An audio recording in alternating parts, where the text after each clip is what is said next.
ಸರ್ಕಾರಕ್ಕೆ ಟೀಕೆ ಮಾಡ್ತಕ್ಕಂಥ ಅವಶ್ಯಕತೆ ಇಲ್ಲ ಅಂತ.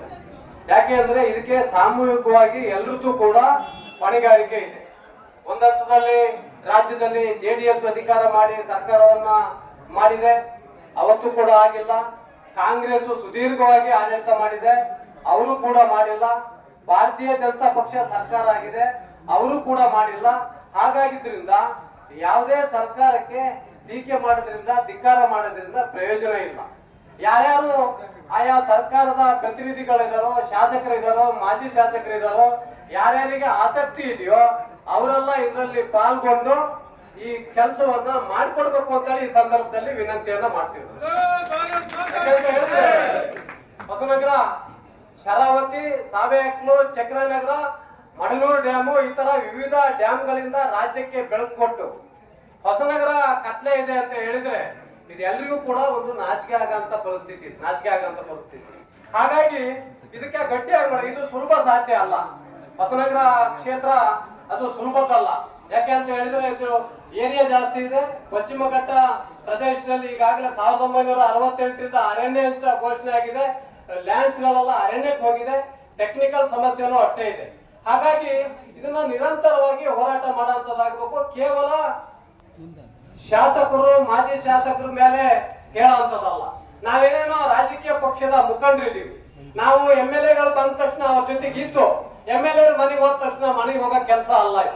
ಯಾವ್ಯಾವ ರಾಜಕೀಯ ಮುಖಂಡರುಗಳಿದಾರೋ, ಯಾವ್ಯಾವ ಪಕ್ಷದ ಪದಾಧಿಕಾರಿಗಳಿದಾರೋ, ನಿಮಗೆ ಇಚ್ಛಾಶಕ್ತಿ ಇದ್ರೆ ನೀವು ನಿಂತ್ಕೊಂಡು ಈ ಕೆಲಸವನ್ನು ಮಾಡ್ಬೇಕು. ಯಾಕೆ ನಾನು ಈ ಮಾತನ್ನು ಹೇಳ್ತೀನಿ ಅಂತ ಹೇಳಿದ್ರೆ, ನಾನು ಹೆಚ್ಚು ಕಡಿಮೆ 94ರಿಂದ ಆಯನೂರು ಮಂಜುನಾಥ್ರಿಂದ ಹಿಡಿದು ಇಲ್ಲೇ ತನಕನೂ ಕೂಡ ಶಾಸಕರ ಸಂಪರ್ಕದಲ್ಲಿ, ಅವರ ಜೊತೆಯಲ್ಲಿ ಇರೋಂಥವ್ರನ್ನ. ಹಾಗಾಗಿ ಶಾಸಕರ ಕಷ್ಟ ಸುಖಗಳೇನು ಅನ್ನೋದು ನನಗೆ ಗೊತ್ತು. ಇವತ್ತು ಬೆಳಿಗ್ಗೆ ಅವರು ಒಬ್ಬ ಶಾಸಕ ಮನೆಯಿಂದ ಹೊರಟ ಅಂತ ಹೇಳಿದ್ರೆ ಅರ್ಜಿಯಲ್ಲಿ ಕೂಡ ಕಿಡಿದ್ರು ಅಂದ್ರೆ ರಾತ್ರಿ 10 ಗಂಟೆ ತನಕನೂ ಸಾರ್ವಜನಿಕರು ಅರ್ಜಿಯನ್ನ ಕೊಡ್ತಾರೆ. ಅವ್ರ ಯಾರೋ ಪಕ್ಷದ ಮುಖಂಡರಿಗೋ ಅವರ PAಗಳಿಗೆ ಇನ್ನೊಬ್ಬರಿಗೆ ಕೊಡ್ತಾರೆ. ಮತ್ತೆ ಬೆಳಿಗ್ಗೆ ಅವ್ರು ಹೇಳೋದ್ರೊಳಗೆ ಮತ್ತೆ ಒಂದಿಷ್ಟು ಜನ ಬರ್ತಾರೆ. ಹಾಗಾಗಿ ಆ ಪೇಪರ್ಗಳನ್ನ ಮುಚ್ಚಾಕಕ್ಕೂ ಕೂಡ ಆಗೋದಿಲ್ಲ. ಯಾವುದೇ ಶಾಸಕರಾಗಿರ್ಲಿ ಅವರಿಗೆ ಕಷ್ಟ ಆಗುತ್ತೆ. ಆದ್ರೆ ಪಕ್ಷದ ಪದಾಧಿಕಾರಿಗಳೇನಿದ್ದಾರೆ, ಪಕ್ಷದ ನಾಯಕರು ಏನಿದ್ದಾರೆ, ಬೇರೆ ಬೇರೆ ತಾಲೂಕ್ ಪಂಚಾಯತಿ ಇವತ್ತು ಇಟ್ಕೊಂಡು ಗೊಂದಲ ಆಗದ್ ಬೇಡ ಅಂತ. ಈ ಪಶುವೈದ್ಯರು, ರೈತರಿಗೆ ಬೇಕಾಗಿದ್ದು ಪಶುವೈದ್ಯರು ಬೇಕು. ಎಲ್ಲಿದ್ದಾರೆ? ನಮ್ಮ ಇಡೀ ತಾಲೂಕಿಗೆ 85 ಜನ ಸಿಬ್ಬಂದಿ ಬೇಕು. 11 ಜನ ಇದ್ದಾರೆ. ನಮ್ಮಲ್ಲೊಬ್ಬ ಡಾಕ್ಟರ್ ಕೃಷ್ಣಮೂರ್ತಿ ಅಂತಿದ್ದಾರೆ ಅಟೆಂಡರ್.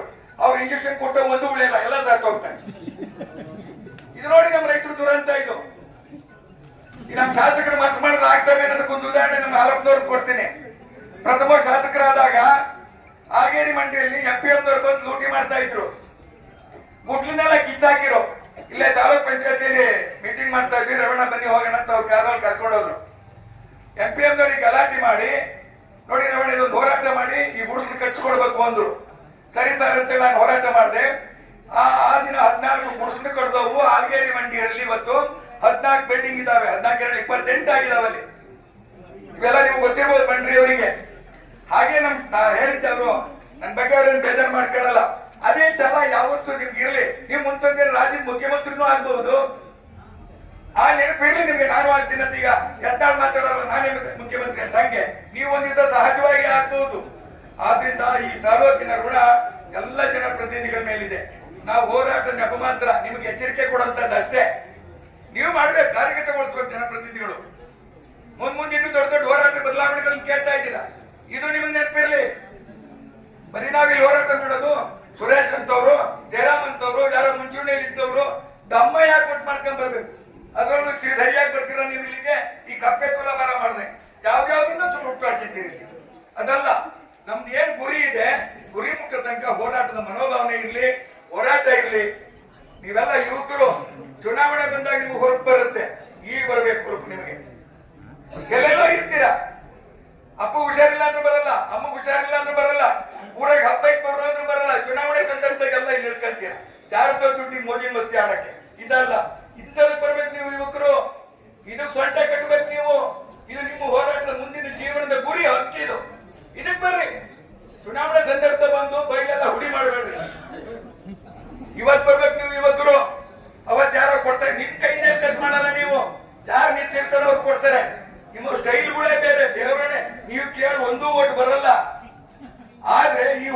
ಬರ್ರಿ, ಇಲ್ಲಿ ತೊಡಗಿಸ್ಕೊಳ್ರಿ. ನಮ್ಮವೆಲ್ಲ ನುಡಿ ಮುಖ ಆಗ್ಬೋದು, ಎಲ್ಲಿ ಎಳೆ ಮುಖ ಬಹಳ ಕಡಿಮೆ. ಪತ್ರಕರ್ತರು ಅವ್ರು ಇವ್ರು ಎಲ್ಲ ಕಡೆ ಕಾಣ್ತೀರಾ. ಅದೆಲ್ಲ